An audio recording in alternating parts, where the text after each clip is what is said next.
Hi, I'm Ashley with Campbell. Thanks for investing your time to help your community be a great place to live. Before you watch the video, make sure to click the subscribe button so that we can help you make educated decisions as a board member. My name is Hakari at Campbell Property Management, and this is the Roofing Masterclass CEU course presented by Jordan Litt from Best Roofing. For those of you who are not familiar with Campbell, we've been in business since 1953 and manage over 450 HOA and condo associations all the way from Miami-Dade to Central Florida, including Orlando, Daytona, and the surrounding areas. We are also South Florida's highest rated management company, and we work to bring valuable education to board members and property managers through our webinars, blog, and monthly newsletter. You can access our blog at getfan.org and see our upcoming webinars at campbellevents.org. And with that, I will stop sharing and hand it over to Jordan from Best Roofing to get us started.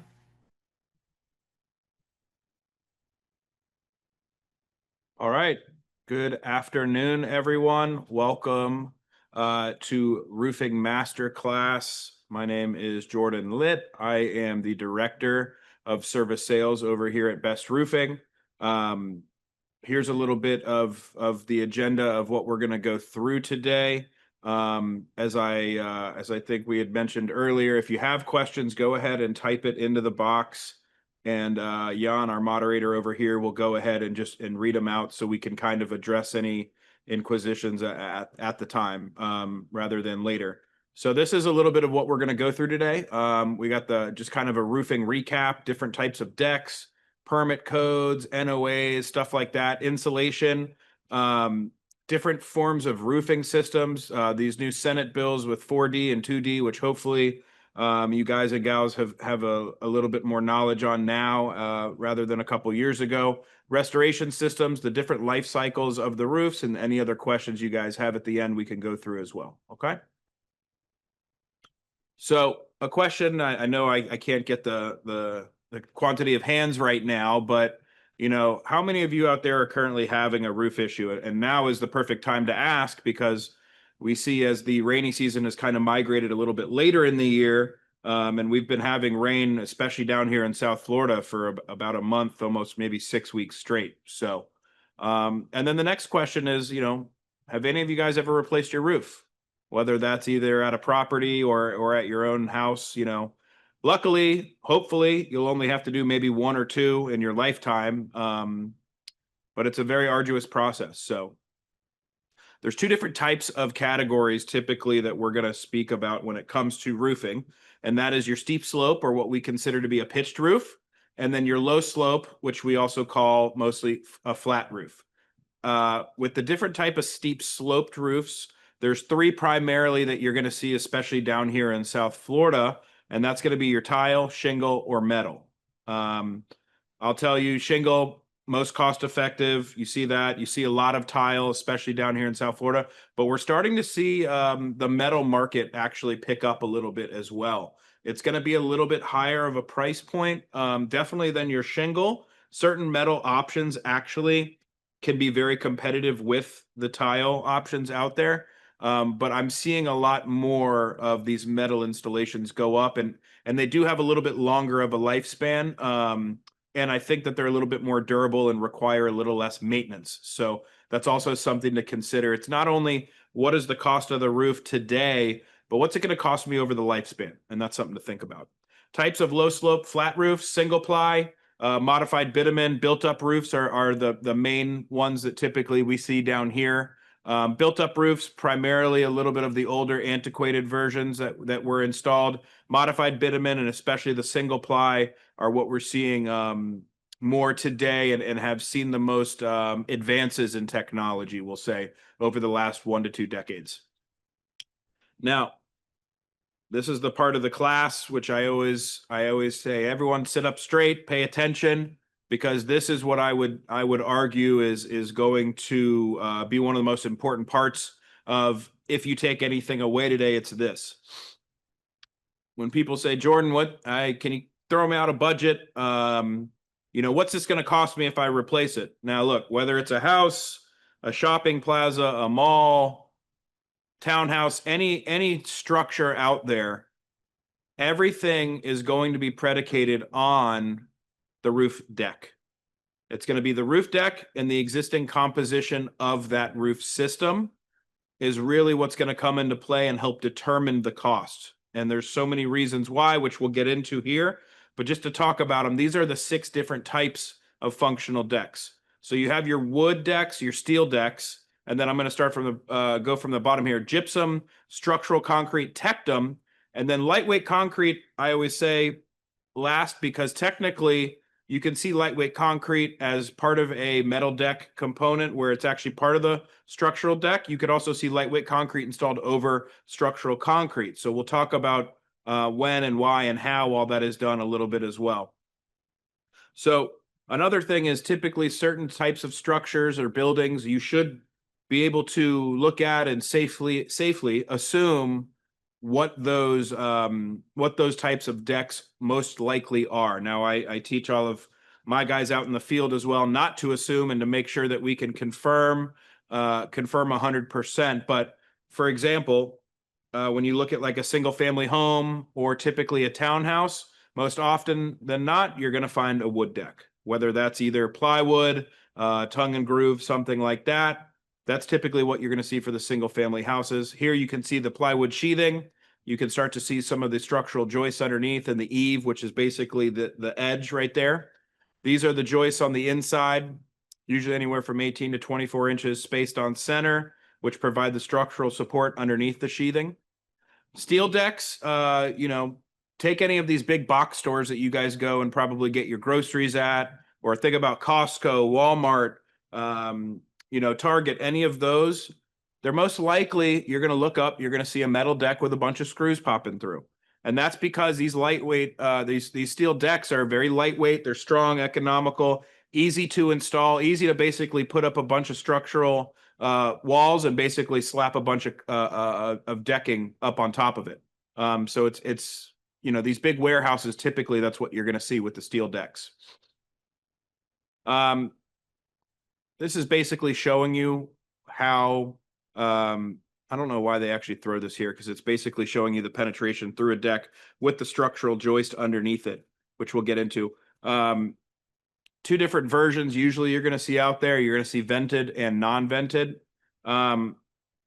There is benefits to both, and you'll see both of those out there. Typically, I see non-vented more than I see vented out in the world when I'm actually looking at and inspecting these decks.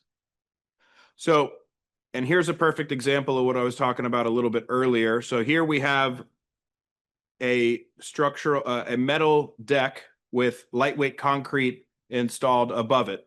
And what that lightweight is doing is a couple different things. For one, there is some thermoresistance and R value associated with that lightweight concrete. The other thing that it's going to do is actually be installed so that it can provide sloping and actually create positive drainage, right? So if you look all the way to your left, you're going to see the drain right there. And then you'll see basically how they sumped it down a little bit. And now the drain is always supposed to be the low point of your roof. And so what they do is they start at the low point and build their way up. And what they're doing is creating a positive drainage situation so that the water is manipulated directly towards the drain. What you'll see here is they also used EPS, which is your expanded polystyrene boards, to actually help build that up kind of in a staircase motion so that they can then install the lightweight, which I believe we have here. Here's a couple photos of the lightweight being installed. This is a project we did not too long ago, Broward Health down here, the hospital medical center. And this is it actually being installed. So you can see the EPS there. And then this is after they poured the lightweight, letting it cure. And so here's a great example. And lightweight is something that you'll want to consider, whether it's new construction or if it's something where you're going in for a roof replacement. And there's different ways. If you need to understand whether your deck is structurally sloped or if it's essentially flat. And if it is flat and you do want to add slope to it, there's a couple ways to do that. One would be through lightweight concrete. The other is typically a tapered insulation package, right? So when you go to replace that roof 20 years down the line, 30 years down the line, for tapered insulation, you're going to have to remove that insulation. And there's an added cost, of course, of having it installed in the first place. Now, with lightweight, you're typically going to pay a little bit more than the tapered insulation, but that lightweight, if kept in good condition, can actually be reused for the next roof system. So you're paying a little bit more up front, but if cared for, installed, and maintained correctly, it will pay dividends on the back end in being able to be utilized again for the next roof system. In certain situations, whether there's a poor mix, I would say a high volume of water intrusion over an extended period of time, this is what can happen, and why I set it up this way, because this is an example of some failed lightweight concrete, which can also be due to age as well. So you can see here.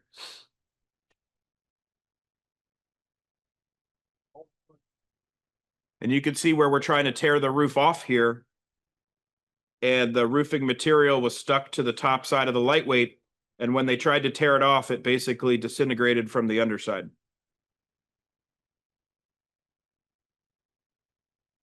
See how it's stuck to the bottom of the roofing material? So we had to document the situation in this case, bring this back to the client, and explain that the lightweight was compromised and needed to be removed and replaced. Depending on the type of deck underneath it, that deck might have had to come off. If it's one of the roll form like 9/16 decking, that's the lightweight is part of the structural component of the deck, meaning that would have needed to come off. If it was a B decking, we could have removed the lightweight down to the deck and either went back with insulation or new lightweight and then installed the roof, but there would have been a cost associated with that as well. So here's another case study for you. This is what the roof looked like prior to us actually getting into it, removing. This would have been a red flag for me already if you look at the picture on the right side. So what I'm seeing there is, for one, there's been a couple different areas where patches have been made. On top of that, I'm seeing a wavy, you could kind of see in the membrane that it's wavy, meaning potentially some of it's delaminated. Maybe there's been long-term water intrusion. And in that case, there might be a situation structurally underneath if it's a metal deck, in which case I need to be very careful when inspecting that area. And in most cases, at that point, if you do know it's a metal deck, you should be inspecting it from the underside first, if possible, before you get up on the roof. And this is why, because as we started to tear that roof off, the deck was compromised, moisture had gotten into it, and you see as we tore it off, it actually collapsed in on itself right there.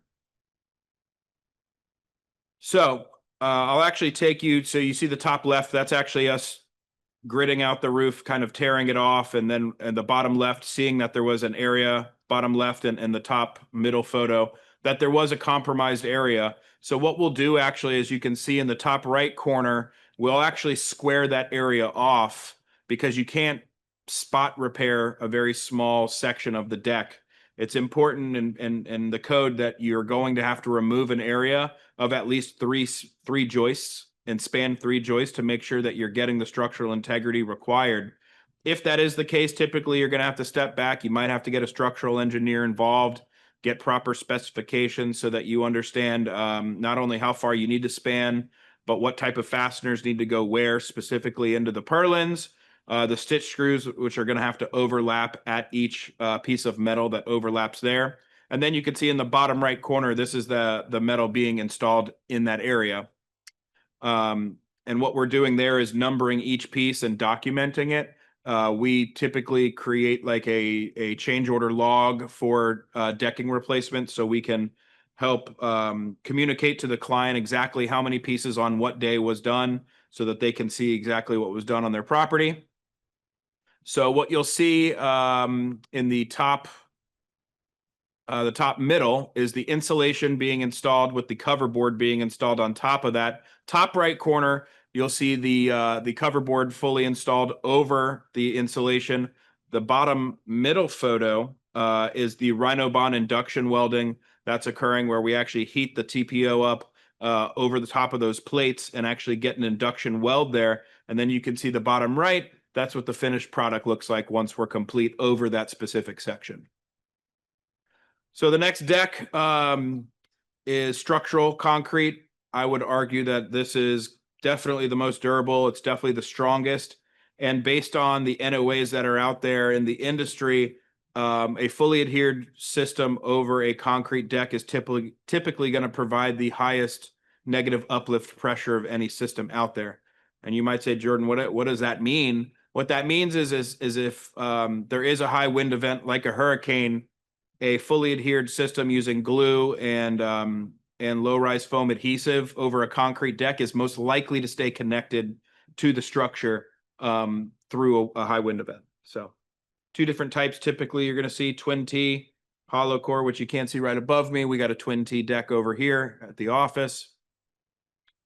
Another type that you'll see out there, which you don't see a lot of this, especially on the new construction side, but tectum decks. That is a cementitious wood fiber. You see this a lot at gymnasiums. You'll see this in churches, and it's because of the acoustical control that they're looking to gather and have in those areas. We got a question? Yeah, the question is, does your company have a structural engineer if needed? So, no, we do not. But I would argue that you actually want a separation of power when it comes to that. You want to make sure that there is no conflict of interest of what the roofing company is doing versus what the engineers are going to say and do their calculations. So for any type of engineering that we do, and that I believe most companies out there should be doing, they're going to have a third party step in and actually provide those calculations or scopes of work required for a repair. If we open up a roof, see that there's an issue like that, we're going to close it up. But first, we're going to document everything, get everything that we need to either bring to the engineer, or most likely we'll have to have a site visit scheduled for them to come out, take a look, do the documentation that they require, write up the specifications required. Then they hand that scope of work to us with a signed and sealed scope of work required, and then we will actually execute the work on that front. So I would argue that you always want a third party to be involved whenever you're dealing with something like that, so that it's keeping everyone honest. But I don't know of most or any really roofing companies that are going to have engineers in-house, unless it's something more like a GC where they have a bunch of trades beneath them, one of them being like an engineering arm, if you will. So next we have gypsum decks. So gypsum decks, once again, you don't really see being installed as far as new construction is concerned. This was something that came about typically like from the 40s through like the 70s and 80s. It's a fire retardant material. Essentially think about drywall, but a little bit stronger. And once again, we still see this actually when we're tearing roofs off, especially down like in Miami where there's some of these older structures. And there's plenty of NOAs out there to re-roof over these, but you don't see very much new construction with gypsum as far as I've seen. So back to the little recap here: gypsum, tectum, structural concrete. You got your wood decks, your steel decks, and then your lightweight concrete once again can go over a steel deck, or it can also go over a structural concrete. You're never really going to see it over a tectum deck, a gypsum deck, and you're definitely not going to see it over a wood deck. Okay. So now that we've got our deck installed, right, and we know what it is, now we can go on to what are we going to put on top of it before we get to our roofing membrane. These are, and I love that we put 4 primary, although we have now 5 in here, right? So here, the most common that I would tell you is the polyisocyanurate, or as you'll see the iso, there in the parenthetical. There's lightweight concrete, which is used as for besides the positive sloping and drainage, but there is an insulating value to that. Expanded polystyrene, which is EPS, that is kind of the cheapy cooler you're going to go buy from 7-Eleven. That white cooler, that's what that is. Extruded polystyrene, XPS. You typically don't see this in roofing assemblies, in your traditional roofing assembly. Extruded polystyrene is often utilized when an insulation board is required over like a patio or a plaza deck, is typically where you're going to see that. And then perlite wood fiber, commonly known as brown board.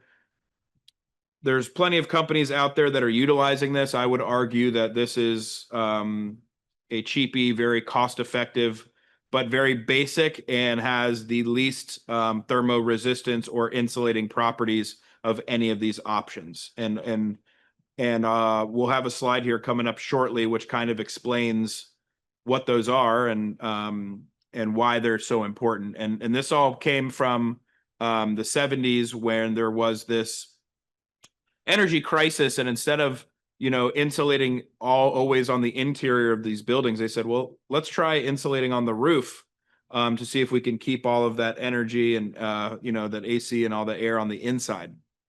So here's like a visual representation of what all these look like. You can see the expanded polystyrene, the polyiso, and the reason that is such a good product is because you see it's kind of got that sandwich, the top layer, bottom layer in the middle. That's a closed cell insulation. The extruded polystyrene and the wood fiber, like I said, the brown board, which you've probably seen. Depending on the type of deck, once again, that is going to determine the type of the shape of insulation. So a fully adhered system, which is typically going to be over a concrete, gypsum, or tectum deck, is usually going to be 4x4 insulation. Mechanically attached systems, which would be over a metal deck or a wood deck, you're typically going to see 4x8. So this is what I was talking about earlier as far as the R value, which you might have seen that term utilized, whether it was in a specification, talking about the amount of insulation maybe in your house. And that R value is all what is called a thermoresistance value, right? So there's a certain number associated with different products, not only with insulation, but how well those products are going to essentially keep the cold air in and keep the hot air out in the case of insulation, and how well these properties insulate, right? So you'll see with the polyiso, for every inch of polyiso, and we're talking in this case the glass fiber faced, right? You're going to get an R value of 6.5. So you might see a specification for a roof saying, I need a minimum of R20. Now, you could use the extruded polystyrene or in most cases, the expanded polystyrene, which you see is, a 3.2, right? So I would need double the amount of expanded polystyrene to meet the same R value that I might with polyiso. So this comes back to what's going to be more cost effective, what's going to be more efficient from a labor perspective as well, from the roofing side, but what's also going to make the most sense for the client. I would always argue that the polyiso is going to be the best option out there. But to answer the question, R20, I'm going to need for the polyiso, I'm going to need 3.3 inches to meet my R20 average. So the next reason why the deck is so important is because it is going to not only dictate what I'm going to install over it, but how I'm going to install that. And that comes to attachment. So there's two primary ways of installing the roof. I'm either going to glue it or I'm going to screw it. And that refers to adhering, which is going to be my glue, my low-rise foam adhesives, or screwing it, which is going to be my mechanical attachment, which you see on the right, which is with the plates and screws right there. So just very quickly, gypsum, tectum, structural concrete, all going to be fully adhered systems. Wood deck and steel decks are going to be mechanically attached. The lightweight concrete is the one that gets a little tricky because it depends on what the system underneath is.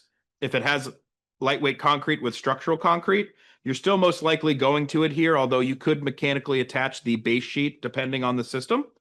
And if you have a metal deck with lightweight concrete over it, you're probably going to mechanically attach through all the above through the deck.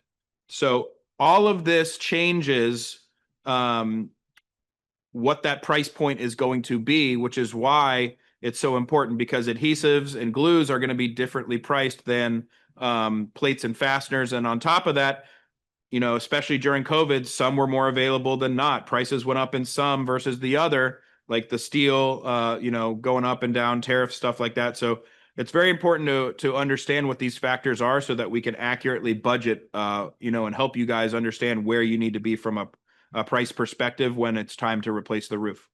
So here is a tapered insulation, and this is a great visual aid here.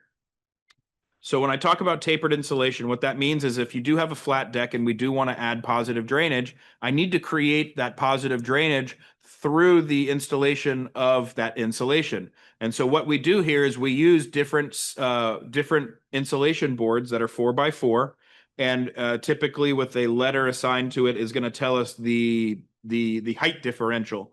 So through a tapered insulation package, we can create a system that is going to create positive drainage directly to the drain. So here's a representation of what is called an 1/8 inch tapered package. And so you can see that it starts with a double A, which is butted up by A, B, C. And then you can see a 2-inch flat filler. And then we kind of use the same all over again, double A, B, C. When I get to the end of that, I would put a 4-inch filler and then double A, B, C to continue that up. And an 1/8 inch tapered package means for every 8 feet, I'm going to get 1 inch of rise or fall based on the sloping. The other typical tapered package you're going to see out there is a 1/4 inch. Same concept. For every 4 feet, you're going to get 1 inch of rise or drop there. And these are typically, 1/8 inch is going to be a little bit more cost effective than a 1/4 inch. Like the same would be for a 1/2 inch. But if you have a dead flat roof, the name of the game is get the water off the roof, and this might be something that you need to consider, when it comes time to replace the roof. So here's actually a tapered insulation package being installed. You can see it can get complex, and there can be multiple layers required during that install. This is actually, it looks like 1, 2, 3, 4 or 5 layers of insulation, and then a cover board on top of that. Question? Go ahead. If there are racks, spalling, or deteriorated areas in structural roof slabs, would those need to be repaired before pouring any new lightweight concrete over the roof? That would probably be a structural concrete deck with lightweight being poured over top of it. Yeah, I mean, if there are concerns, I will tell you there have been instances in which case, once again, just like if we found a metal deck to be deteriorated where we had to bring in an engineer, if we see something like that in the decking, we're most likely going to stop the project, document what we need to, close it up temporarily until someone can come out to inspect it. In certain cases where you think that that might be an issue prior to the removal of the roof system, or to have peace of mind, I would recommend bringing in either some form of a consultant on the front end who can typically help gather the price that would be required to make those repairs in case they find that. It's typically what we call an unforeseen condition in the contract language to, if we run into this, it would cost X per foot or X per per square foot or whatever like that. And now you have a value assigned to that if we find it, in which case we both agree on it. We know that if we see it, we're going to stop, we're going to fix it at this cost, and we can send you a change order to do so. But if you think that that's something that is going to be an issue, I would urge you to have a professional ready to address that and do the inspections, in which case we might have to stop and call timeout and say, hey, we need to bring someone in here and take a look at this and make a determination who can actually sign off on that. And that would be a consultant and engineer and architect. So good question, though. So here you see the insulation installed and the cover board being installed. You see the buckets sitting on top, which are actually holding the cover board down as that lightweight actually expands. And instead of expanding up because of the weight those buckets are able to be there, it expands out, better coverage. Here you'll see basically on the left, tapered insulation. You see the drain is clearly the low point, and then it'll extend up from there so that when water lands there, it's going to go directly to the drain. On the right, we got another question? Yeah. Go ahead. Continuing from the last question, do you do the repairs? Depending on what the repairs are, yes.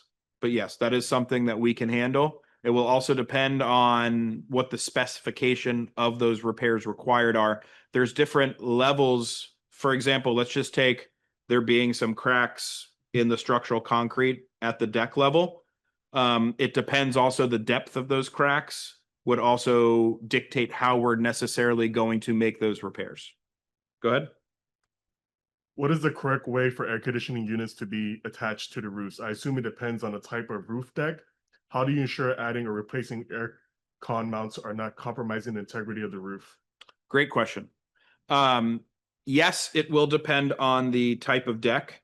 For example, concrete deck, typically, I think there's less restrictions, but you are going to need to make sure that you bolt usually all 4 fasteners at each AC leg into the concrete, not through any type of other material first. It needs to go all the way down to the deck.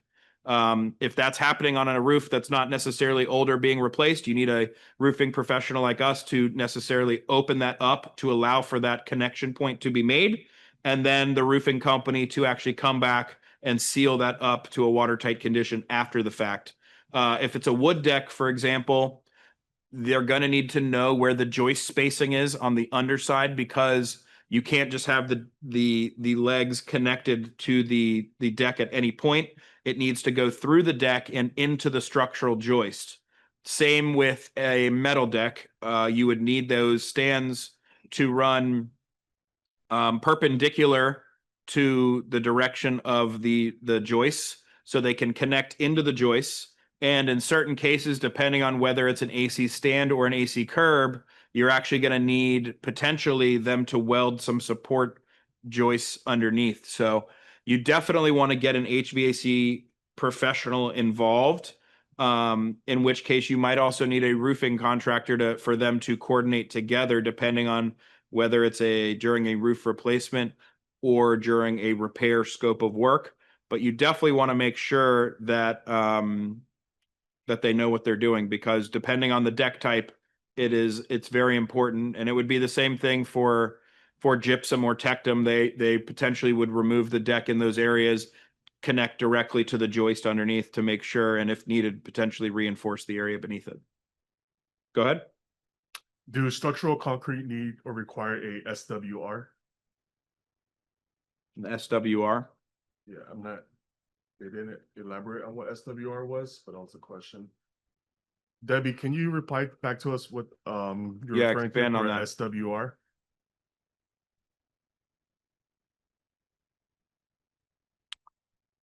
So while we're waiting on that, you'll see on the right side there the 2 drain locations. The drain locations are your low point. If you take a measurement between the two, we got it? Go ahead.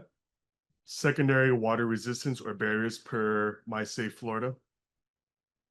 So, well, MySafe Florida there's 2 different things there. So when you have a concrete deck and you're installing either a lightweight concrete or a tapered insulation package over top of that, it makes sense for the roofing company to install what's called a vapor barrier first. That's where we're going to prime the deck, torch directly to it.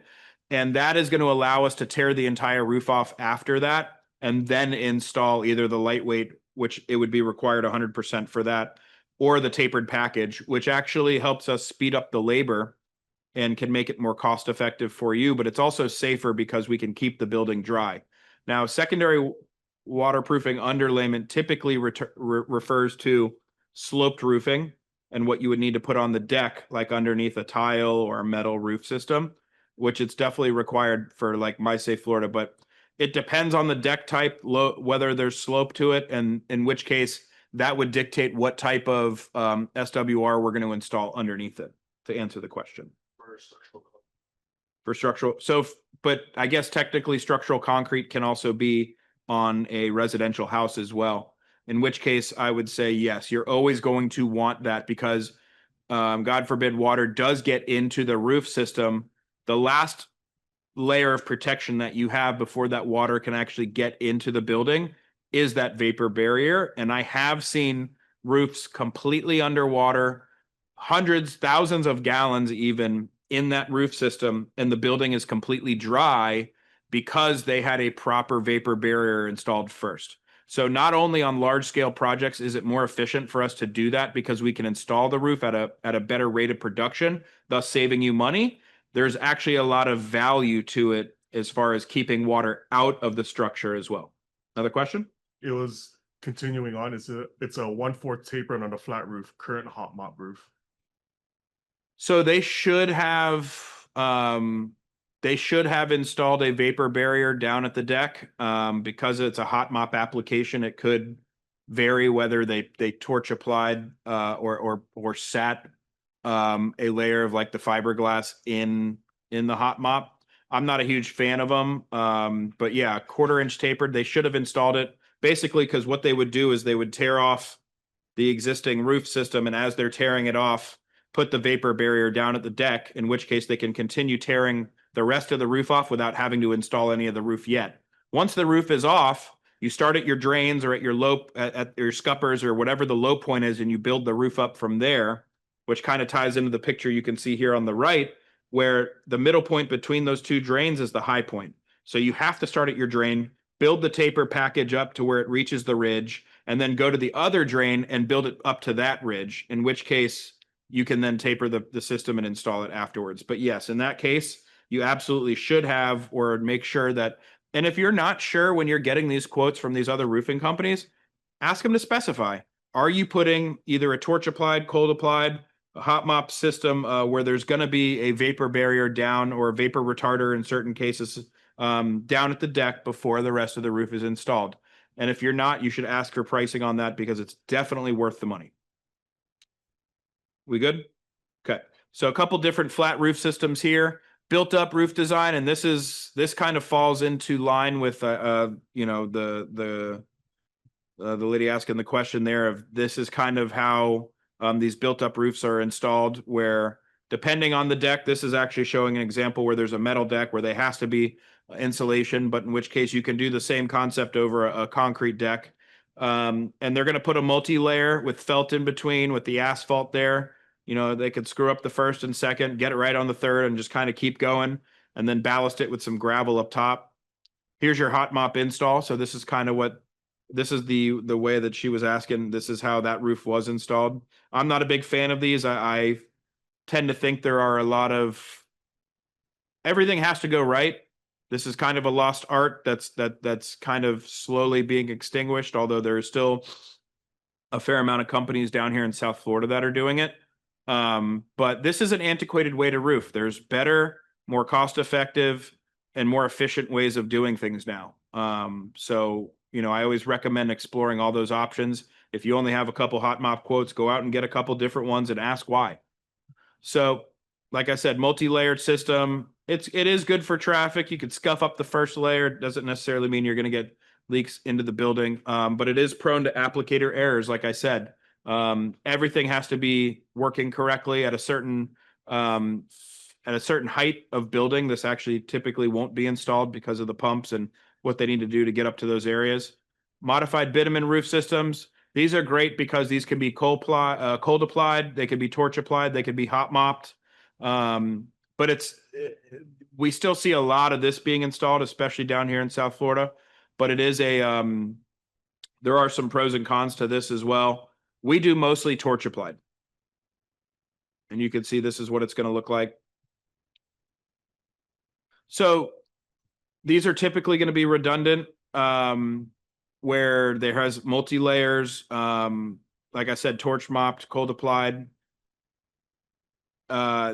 They're prone to blistering. There still can also be some, you know, installation error. And you definitely don't want this to be installed over a flat roof, because when water ponds on it, it will deteriorate exponentially compared to a single ply option. So you have to have positive drainage.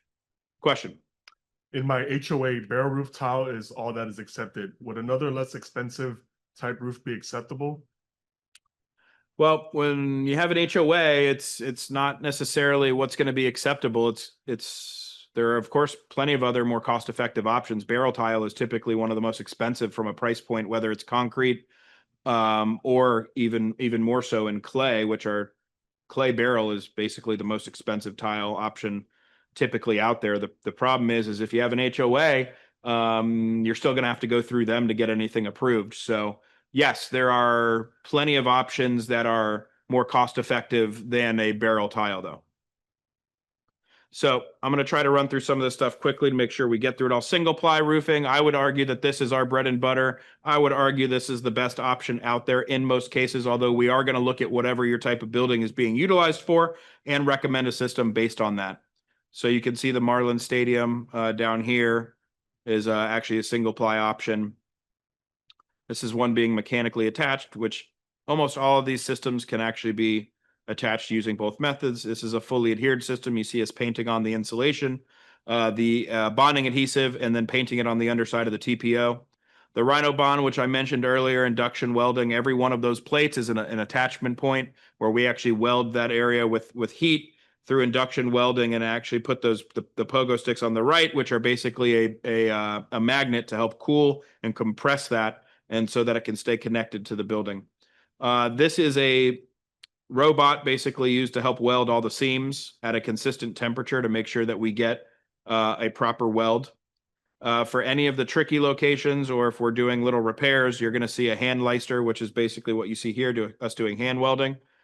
So if I get up on my soapbox in relation to TPO, TPO is got a higher solar reflective index than most of any of the other properties, meaning it's going to reflect the sunlight, the heat. It's going to last longer under ponding water. It doesn't need to be installed with positive drainage or sloping.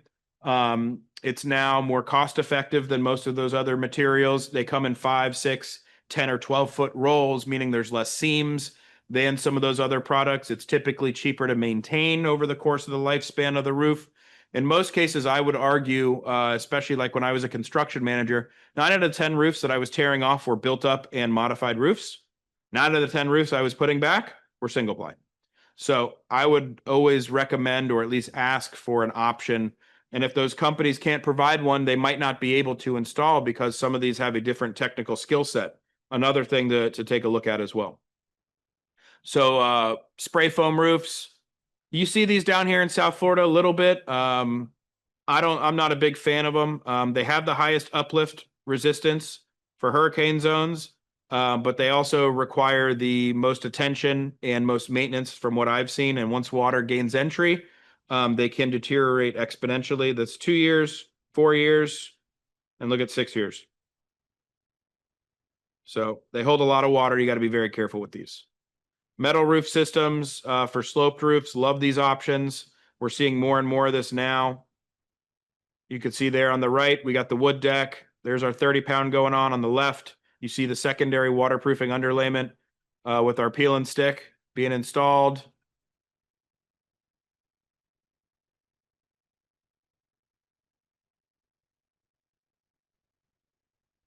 And then after that, you can slap up the metal.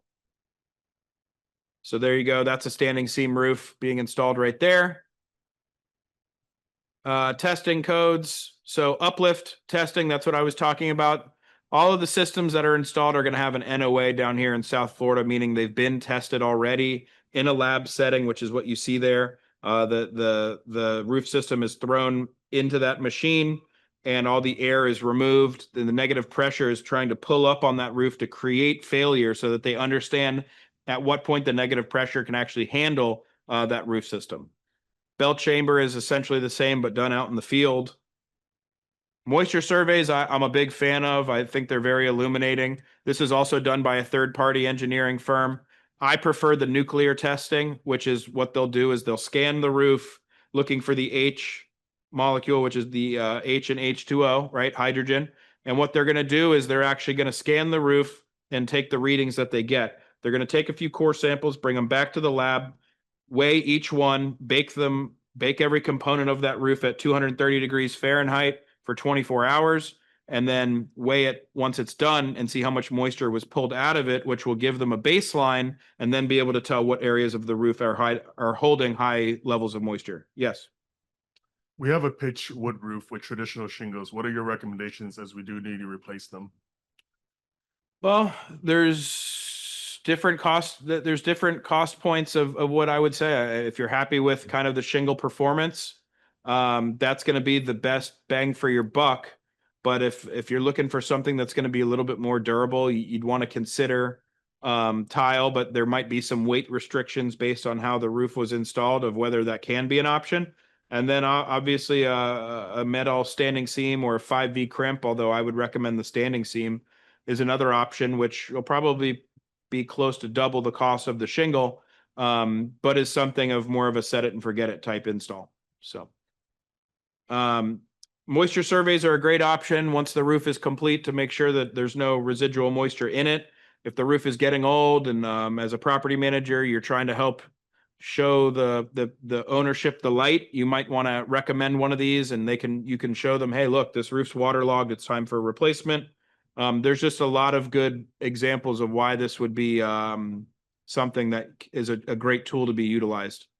Adhesion test, we probably don't need to talk too much about. If you're having a coating installed on a roof, what they're basically going to do is coat a small little section and make sure that it's going to actually take, right?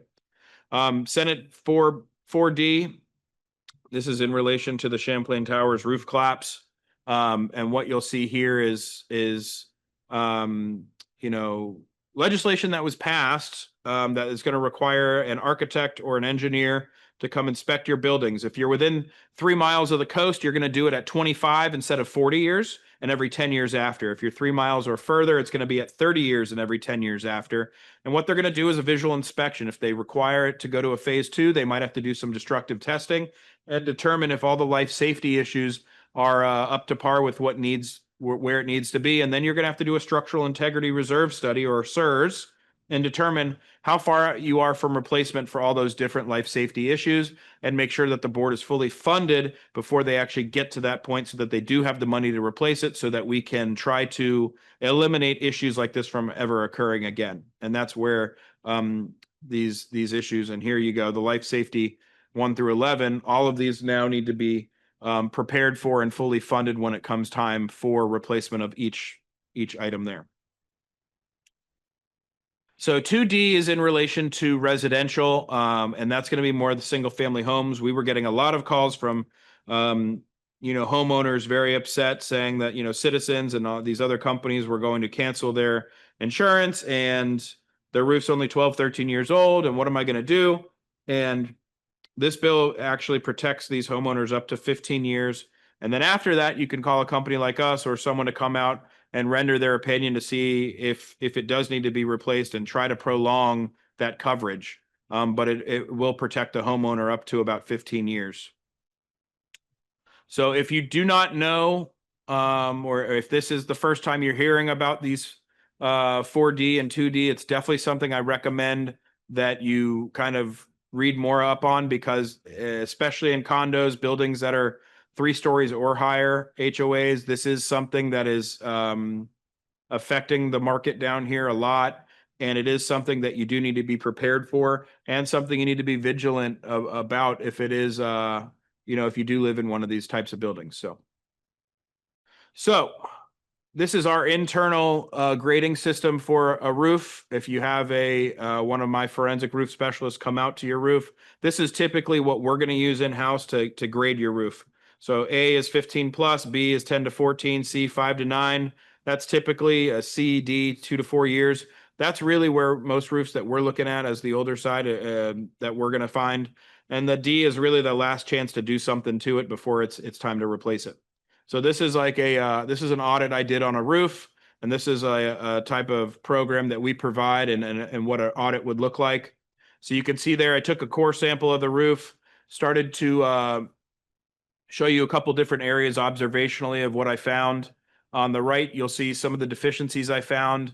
So what's wrong, how many, what's actually the reason why it's wrong, how I'm going to fix it, and a cost associated with it. And in the right corner, top right corner, you'll see actually a highlighted area of where those issues generally are on the roof. Here I have a condition summary of how I rate each item, a recommendations section where I can basically give you a little bit of a spiel on what I think, cost of the repairs, and then I can also give you a budgetary number for replacement. You can see right there. And this is a great tool to use for insurance companies or for the boards to kind of provide a layman explanation of what's going on the roof. This is what our service fleet looks like. So this is a shameless plug for my department. You can kind of see the interior of what our trucks look like. They're basically rolling warehouses. There's the fleet all ready to go. For sake of time, I'm going to keep moving along. So when you get down to that D rating, there's a couple of things that you can do. Now, if you have a metal deck, this is always what I'd recommend. If you said, Jordan, I need a new roof replacement, and I'd say, do you have a metal deck? And you say, yeah. I'm going to say, well, hold on. Why don't we do a moisture survey and a fastener pull test? If you pass both of those, I can do a recovery. A recovery is where we put a new roof system over your old roof and connect through that old roof into the deck, as long as you have one roof system on there. If you have two per code, I have to take both of them off and I have to replace the roof. But this is a great way to save you some money and it's less messy. I don't have to tear everything off and throw it away. So it's going to save me money. It's going to save you money. And the beauty of it all, you get the same warranty you would of whether we put a new roof on. And it's accepted by all insurance companies as an entire new roof. So it's a great cost-effective method for you to save some money and not have to worry about that tear off phase, especially if some of these buildings are in tight areas, in areas where it's not going to be easy to do all that. It's something you should definitely consider. Question? What is the approximate cost for an inspection? It's going to depend on a few factors. If depending on like for us, it's proximity to office, how many buildings you have, the size of those buildings. I would say that when we do like a single family home, for insurance purposes, you're typically going to see somewhere between $250 and $500. If you have 40 buildings, typically we're going to depend on the size and complexity of those buildings and access. Yes, sir. What is generally the warranty for replacing on a replaced new roof? So if you're doing like a flat roof replacement, like a recovery that you see here, you're going to get, there's two warranties that you're going to get. One is going to be from the installer. That would be someone like us who actually installed the roof. And then you're going to get a warranty from the manufacturer. So depending on what is installed, typically you're going to see 20 years from the manufacturer. And there's different levels there. So there's a material warranty, there's an NDL, no dollar limit warranty. And then depending on, the company that you're working with, you could see anywhere from a 2, 5, sometimes even 10 years, depending on who you're working with. So here's a recovery. How are we looking on time? Let's see here. 7 minutes. Okay. How many more do we have? 88.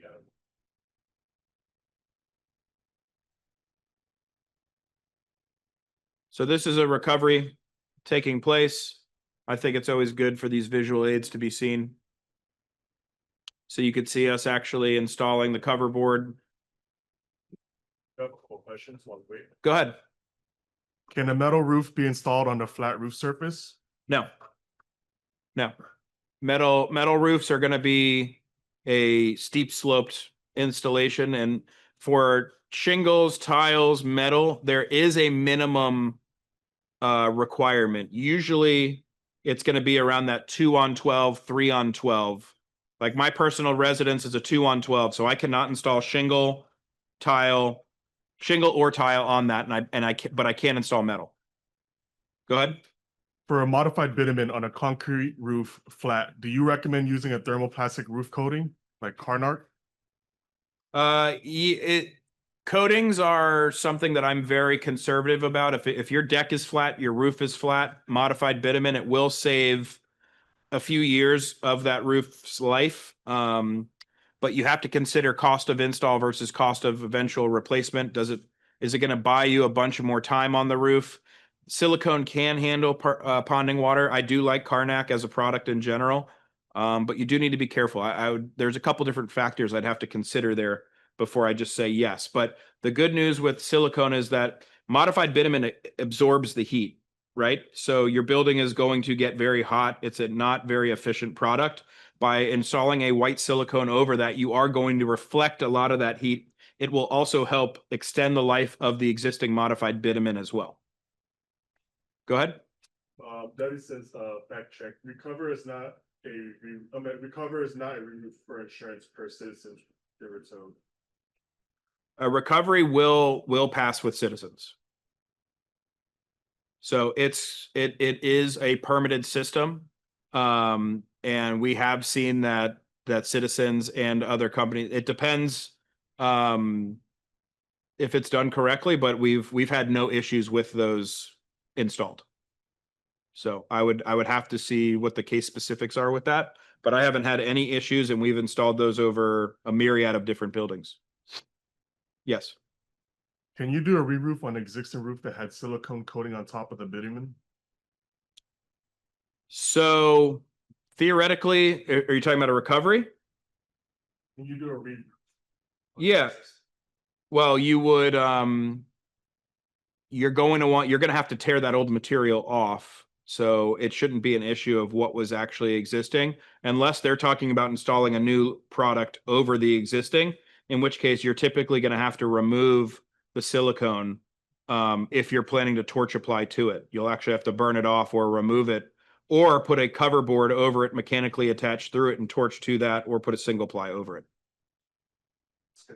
All right, so resurfacing, that's basically, this is not accepted, by the way. If this is something where you're trying to show that a new roof was installed over an existing, this will not pass with an insurance company typically. But it's a great way to extend the existing life of your roof, get some more time out of it. But because this is under a repair permit, not a replacement permit. Coatings, I'm very conservative with these. They can be installed and done correctly and tastefully. Other companies kind of push this as something that is a new roof. It is not. This is something where if the insurance is asking you to replace, this will not count.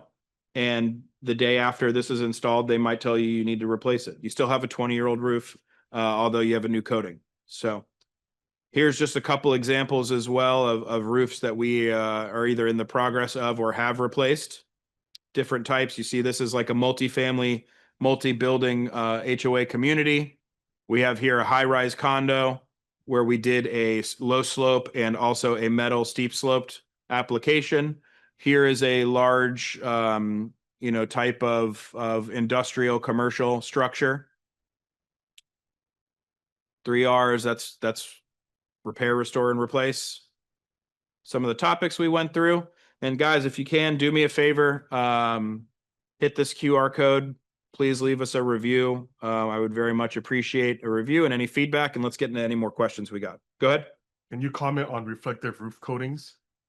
Yeah, I think like a silicone is a reflective roof coating, but there are others that you need to consider, like an aluminum coating, for example, which is typically like gray or silver. That will extend the life of your existing modified bitumen roof, but remember, it has no waterproofing properties to it. So it will not seal your roof in any way. If water's getting in, it will eventually get back in. It will extend the life, but I would argue a silicone roof system will do more to reflect that heat. It's all about what's called the SRI, which is your solar reflective index, and what's actually going to bounce off of that roof. Go ahead. In general, what is expected life of a modified bitumen roof, a flat roof? I would, the first question I would say, I mean, you're going to get the same typical warranty that you would for a single ply from most large manufacturers, which is a 20-year warranty. But the caveat with that is it has to have positive drainage. If you slap a modified bitumen roof on a dead flat deck where it ponds water, you most likely will not get a warranty from the manufacturer. So in which case, if you have a structurally sloped building, modified roof, no problem. It can perform to the same level as a single ply, and you should get that warranty. But if not, like if you have a dead flat and you want to go with modified bitumen, you're most likely either going to need to put lightweight concrete or a tapered insulation package there, which might be more dollars out of your pocket on the front end. Any other questions?